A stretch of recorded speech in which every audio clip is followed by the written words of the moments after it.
may grocery ulit tayo. So, 23 euro naman. Ito, kagabi ko ito binili. Kasi 289. So, 4. So, nakain ko na yung kagabi na isa. So, yan. Magulit ako ng dalawa. So, yan. Mag-grocery na talaga tayo. Magtatayo na tayong grocery sa kwarto ko. Nag-i-stock kasi ako. So, pang ensalata yan. Tapos, bumili din ako nito. 189. Aceto balsamico. No, aceto di mele pala. Sana spinach. Iboboli ko lang ito yung kainin pang lunch. Kasi gusto ko ng gulay. Tapos, bumili ako nito kagabi 3.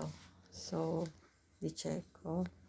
Tapos, ngayong umaga,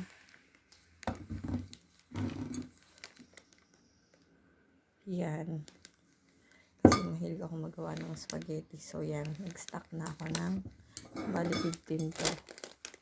Tingnan natin kung ilang days, kung ilang months ko to mauubos. 2026 pa naman na-expired na kasi siya sa P99.